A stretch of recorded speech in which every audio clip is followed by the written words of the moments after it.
집사님들 안녕하세요. 정진모 목사입니다. 오늘 좋은 하루 시작하셨습니까? 혹은 하루 잘 보내시고 또 영상 보시는지 모르겠습니다. 벌써 피택교육 세 번째 시간이 됐습니다. 저는 참 감사하는 것은, 그리고 제가 지금까지 목회하면서 많이 느끼는 것은, 어떤 것을 진지하게 시작하는 게 얼마나 중요한가라는 겁니다. 어떤 것을 시작하고 한 번 한 번이 진행되면 결국 완성이 오기 때문에 그런 거죠. 벌써 세 번째 시간이라는 것이 참 감사드리고, 그리고 지금까지 함께 잘 따라와 주셔서 진심으로 감사드립니다. 처음에 저희가 8번의 그 딱 한정된 시간 안에 어떤 걸 같이 하면 좋을까 참 고민을 많이 했는데, 교리문답 부분에서는 먼저 하나님을 향한 우리 인생이 우리의 것이 아니라는 것을 분명히 하고, 그리고 피택자로서, 그리고 한 사람의 성도로서 왜 예수 그리스도가 그렇게 중요한가, 그리고 우리가 믿고 있는 그 핵심 교리가 무엇인가를 다시 한번 살펴보기 위해서 뉴시티 교리문답 24번을 정했습니다. 한번 읽어보면서 시작하면 좋겠습니다. 자, 뉴시티 교리문답 24번. 구속자이신 그리스도께서 왜 죽으셔야 했는가? 우리 집사님들께서는 기독교가 무엇인가라고 얘기한다면 어떻게 말할 수 있겠습니까? 한마디로 말하면 저는 예수 그리스도의 죽으심과 부활이다라고 말할 수 있겠습니다. 많은 설명을 할 수 있겠죠. 많은 설명을 할 수 있겠지만, 그러나 핵심은 예수 그리스도의 죽으심과 부활입니다. 그럼 왜 죽으셔야 되는가? 왜 예수님께서 우리를 죽으셔야 되는가? 라는 부분에서 보기 원합니다. 여담이지만 저는 목회자 혹은 목사라는 것보다 성도라는 호칭을 훨씬 좋아합니다. 왜냐하면 훌륭한 사람으로서 훌륭한 목회자가 되기 위해서 먼저 훌륭한 성도가 돼야 되기 때문입니다. 다시 말해서 제가 하는 이 모든 강의가 그냥 강의로 끝나는 것이 아니라 저 역시 제 마음에 가장 남는 것이고 가장 중요한 것이 되기 원하고, 또 우리 사랑하는 집사님들께서도 내가 안수 집사가 된다 혹은 권사가 된다라는 것보다 더 중요한 것은 내가 성도로서 복음을 확실히 알고 있는가, 그리고 그것을 믿고 있는가, 그리고 그것을 감사하고 있는가라는 부분에 대해서 더 중요하게 포커스를 맞췄으면 좋겠습니다. 자, 내용 들어가 보겠습니다. 왜 그리스도께서 죽으셔야 됐습니까? 죄의 삭은 사망이기 때문입니다 라고 말합니다. 죄의 삭은 사망이기 때문입니다. 여기서 우리가 등장하는 것이 무엇입니까? 죄라는 것이 등장하는 거죠. 우리가 하나님 앞에서 죄인이라는 겁니다. 단순히 도덕적으로 어떤 법에 걸렸기 때문에 죄인이라는 것이 아니라, 그것을 넘어서서 가장 공의로우신 하나님 앞에서 나는 죄인이다. 나의 모든 것이, 나의 생각과 나의 행동과 나의 모든 것이 하나님의 기준에서 벗어나 있다라는 것이 죄라는 의미입니다. 그리고 죄의 삭은 사망입니다. 많은 사람들이 자신의 죄를 덮고 살아가기 때문에 별일 없이 지나갈 것이라고 생각하는 사람들이 종종 있으나, 그러나 거룩하신 하나님, 공의로우신 하나님 앞에서 모든 죄는 반드시 대가를 치르게 됩니다. 그리고 그 죄의 삭은 사망입니다. 그런데 그리스도께서는 기꺼이 우리 대신 죽으시고 우리를 죄의 힘과 형벌에서 구하셔서 하나님께로 이끄셨습니다 라고 말합니다. 우리 대신 죽으신 것이 중요합니다. 예수님이 그냥 죽으신 것이 의미가 있는 것이 아니라, 원래는 내가 나의 죄의 대가로 인해서 내가 십자가에서 죽어야 되는데 예수님께서 우리를 대신해서 그 자리에서 죽으셨다는 겁니다. 그리고 그 죄의 대가를 다 치르셨기 때문에 더 이상 죄의 힘이 우리에게 힘이 없는 겁니다. 영향이 없는 겁니다. 그리고 형벌에서 우리를 구원하셨다라고 설명하는 겁니다. 그러므로 예수님께서 죽으셨기 때문에 우리 대신 죄를 속하신 그리스도만이 우리를 지옥에서 구원하시고 우리에게 죄 용서와 의와 영원한 생명을 주십니다라고 잘 설명하고 있습니다. 저는 기독교를 생각할 때 가장 중요한 것은 자격이라고 생각합니다. 우리 장로님께서 지난번에 목요일날, 우리 토요일 반은 장로님이 안 들어오시지만 줌에서 원장로님께서 들어오시는데 그런 얘기를 하시더라고요. 자기는 가장 걱정되는 것이 혹시라도 피택자 중에 혹은 우리 성도 중에 이단으로 빠지는 것을 염려한다라고 말씀하셨습니다. 저는 참 너무 마음에 와닿습니다. 많은 사람들이 이단에 많이 빠지고요, 잘못된 교리에 빠지고 잘못된 곳으로 갈 때가 많이 있기 때문입니다. 어떤 사람이 우리 대신에 용서를 해주고 사람이 능력이 있어서 우리를 하나님께로 이끌어갈 거라고 생각하는데 전혀 그렇지 않습니다. 왜 그렇습니까? 이건 자격의 문제입니다. 누가 우리를 대신해서 죽었는가? 그 누가 거짓말을 하더라도 오직 예수 그리스도만이 우리를 위해서 죽으셨습니다. 우리를 대신해서 죽으셨습니다. 죄의 대가를 치르셨습니다. 그러므로 그분만이 우리에게 죄 용서를 주실 수 있고, 뒤에 나오겠지만 예수님께서 완전한 순종을 하셨기 때문에 그분을 믿을 때 그분의 의로움이 우리의 의로움이 되는 겁니다. 그리고 예수님 안에서 영원한 생명을 얻는 겁니다. 그래서 골로새서 1장 21절에 보니까 이렇게 말씀합니다. 전에 악한 행실로 멀리 떠나 마음으로 원수가 되었던 너희를 우리는 죄로 우리의 마음이 물들었기 때문에 하나님의 능력이 없었다면 우리는 그 상태에서 벗어날 수가 없는 겁니다. 우리는 영원히 타락한 사람이고 하나님을 떠나 있었던 사람이고 하나님을 미워했었던 사람입니다. 그래서 우리의 마음 자체가 하나님을 미워했고 하나님도 우리를 미워하실 수밖에 없는 것이 우리가 죄인이기 때문에 그렇습니다. 그런데 너희를 이제는 그의 육체의 죽음으로 말미암아 예수님의 죽음으로 말미암아 화목하게 하셨다. 다시 말해서 하나님과 우리의 관계가 좋은 관계가 되었다. 아버지와 자녀의 관계가 되었다라는 겁니다. 왜냐하면 죄의 문제가 해결되었기 때문에. 그리고 너희를 거룩하고 흠없고 책망할 것이 없는 자로 그 앞에 세우고자 하셨으니 라고 말씀합니다. 하나님께서 이런 계획을 가지고 계셨다는 겁니다. 하나님께서는 우리를 너무나 사랑하셔서 자신의 아들을 우리를 위해서 주시고 자신의 아들을 우리를 대신해서 죽이시고 또 부활하게 하심으로 하나님과 우리의 관계가 아버지와 아들의 관계로 만들어주시고 그리고 이후에 우리는 어떤 사람으로 만들기를 원하시는 겁니까? 거룩한 사람, 흠이 없는 사람, 책망할 것 없는 바로 그런 사람으로 주님께서 우리를 만드신다는 겁니다. 이미 우리가 그런 사람이 되었습니다. 하나님은 우리를 보실 때 죄 없는 사람으로 보십니다. 왜냐하면 우리가 예수님을 믿기 때문에 그렇습니다. 예수님을 나의 구주로 인정하기 때문에 그렇습니다. 그런데 실질적으로 죄의 영향력에서 점점 벗어나는 겁니다. 우리는 두 가지 텐션 사이에 살아갑니다. 긴장이 있다는 거죠. 하나는 하나님께서 우리를 만드신 새로운 본성이 있습니다. 우리 안에 거룩한 본성이 생겼습니다. 그런데 옛날 자아가 똑같이 있습니다. 그래서 서로 싸우는 거죠. 옛날 자아는 나 중심적으로 내가 내 마음대로 살고 싶은 것, 하나님을 미워하는 것, 하나님을 떠나고 싶은 것이 아직 내 본성 가운데 남아 있습니다. 그런데 우리가 예수님을 믿고 나서 점점 변화되는 것은 하나님께서 기뻐하시는 거룩한 사람, 흠없는 사람, 책망할 것 없는 사람으로 우리가 점점 최선을 다해서 변해가는 것이고 이것은 하나님의 은혜 안에서 그리스도의 능력 안에서 이루어지는 겁니다. 자, 그렇다면 해설을 보겠습니다. 알렉산드리아의 아타나시우스라는 사람이 이렇게 말을 했습니다. 이런 이 뉴시티 교리문답을 보면 참 좋은 것이 신학교에서나 배울 만한 사람의 이름을 들어볼 수 있다는 겁니다. 여기 보면 제가 연도를 적어놨습니다. 알렉산드리아의 아타나시우스는 AD 297년에서 373년에 살았던 초대교회 교부입니다. 초대교회는 예수 그리스도께서 승천하시고 처음에 만들어진 교회를 초대교회라고 말하죠. 그리고 그 초대교회 교부라는 것은 그 교회의 초대교회 지도자를 말하는 겁니다. 알렉산드리아는 이집트의 한 도시의 이름인데 초대교회는 전체적으로 5개의 넓은 지역이 있었고 그 지역을 다스리는 섬기는 지도자가 있었습니다. 그 중에 한 명이 아타나시우스입니다. 아타나시우스는 정통신앙의 아버지라고 불립니다. 재밌는 것은 많은 성도님들이 생각할 때 그냥 이단이 요즘에만 생긴 거라고 생각하시는데 그렇지가 않습니다. 이단은 초대교회부터 있었습니다. 그 이단 중에 하나가 아리우스 이단입니다. 아리우스는 어떻게 주장했느냐? 예수님은 영원 전부터 계셨던 하나님의 아들이 아니고 성부 하나님이 만든 존재이다. 물론 인간보다 뛰어나지만 그분은 만들어졌다 이렇게 주장했습니다. 성경이랑 완전히 위배되는 거죠. 그리고 성자 하나님은 성부 하나님과 동등하신 분이 아니다. 그분처럼 거룩하거나 그분처럼 완벽하거나 그분처럼 완벽한 사랑이 아니다. 이렇게 주장을 한 겁니다. 그럴듯하지만 이단입니다.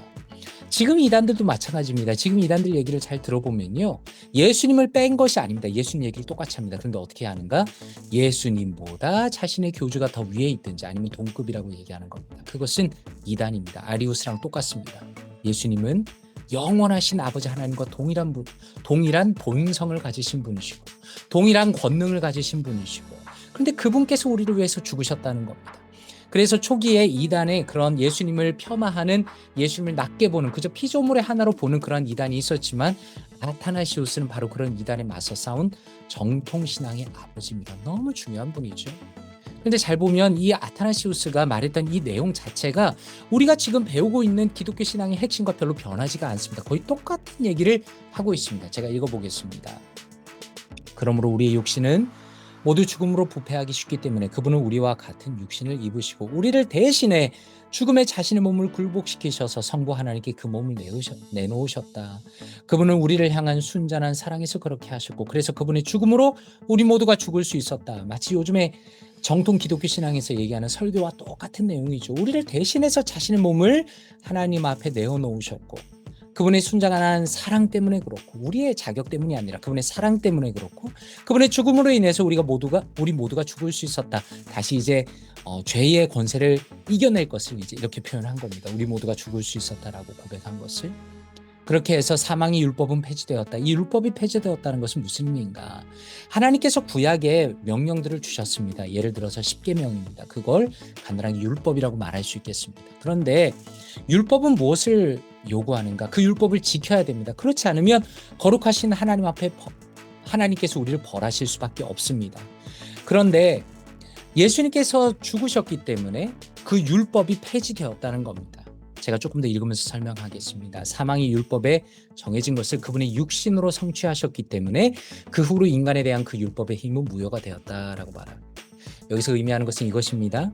예수님을 믿는다는 것은 예수님께서 이 땅에 오셨다는 것은 그분이 우리의 대신 대표로 오셨다는 겁니다. 예를 들어서 국가대표와 비슷한 겁니다. 첫사람 아담은 어땠습니까?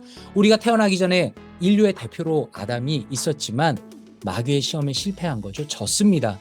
그래서 죽음이 세상에 들어왔습니다. 죄로 인해서 인간이 망가졌습니다. 그런데 예수님께서 이 땅으로 인간에 오셨다는 것은 그분이 우리의 대표라는 겁니다. 국가대표랑 비슷한 겁니다. 우리를 대신해서 국가대표가 나가서 싸우는 것처럼 예수님께서 우리를 대신해서 싸우시는데 어떤 것을 싸우시냐? 죄와 싸우십니다. 유혹과 싸우십니다. 그리고 하나님의 율법에 완전히 순종하셨습니다. 예수님께서는 이 땅에 오셔서 단 한 번도 불순종하신 적이 없기 때문에 예수님께서는 율법의 요구를 완전히 지키신 겁니다. 그래서 우리를 향한 율법의 요구가 무효가 된 겁니다. 우리는 예수님을 믿을 때 마치 우리가 모든 율법을 다 지킨 것처럼 하나님께서 우리를 봐주시는 겁니다. 그래서 여기 설명을 계속 읽어보겠습니다. 그분은 다시 타락한 사람들을 정결하게 되돌릴 수 있었고 그분의 육신을 전용한 죽음 그리고 부활의 은혜로 그들을 살릴 수 있었다.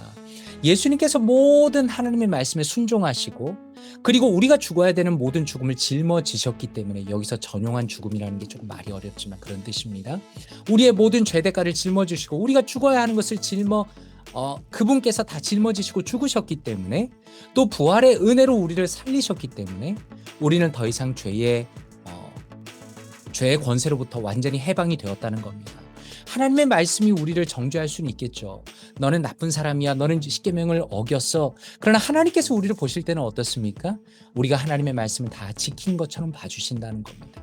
왜냐하면 예수님께서 우리를 대신해서 순종하셨고 우리를 대신해서 십자가에서 죽으셨기 때문에 더 이상 율법이 우리를 정죄할 수 없고 우리는 더 이상 죽음을 두려워하지 않는다는 겁니다.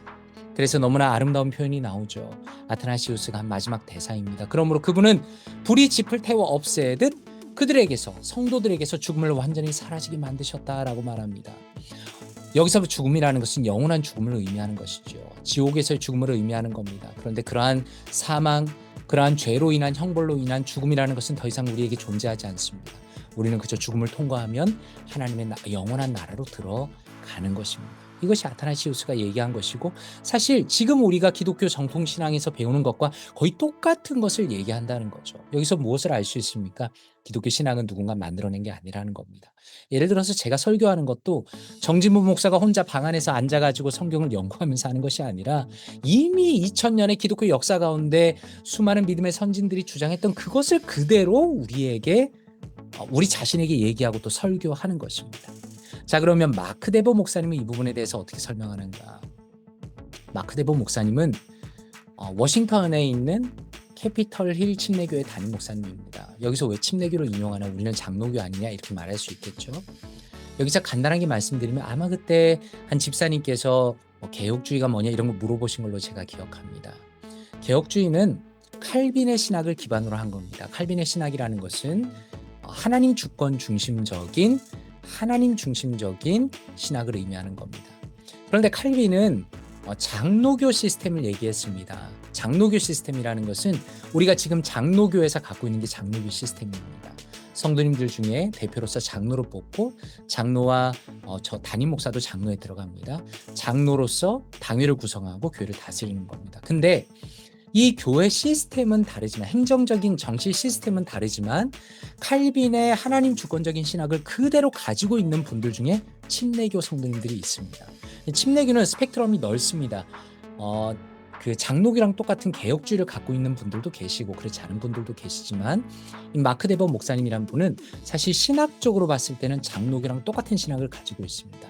정치적으로는 장로교 시스템이 아니라 침례교 시스템이라 회중 시스템입니다. 그 말은 예를 들어서 뭐 교회에 중요한 안건이 있으면 성도들을 다 모읍니다. 그래서 투표를 하는 겁니다. 모든 사람이 교회 정치에 참여하는 게 회중교회이고 침례교회의 특징인데 그것은 이제 침례교회의 특징이긴 하지만 어쨌든 신학적으로는 장로교 신학을 그대로 갖고 있기 때문에 마크 데버를 인용하는 겁니다. 마크 데버 목사님이 이렇게 설명하시네요. 구속자이신 그리스도께서 왜 죽으셔야 했는가? 이건 매우 중요한 질문이다. 이보다 더 중요한 질문이 있을까?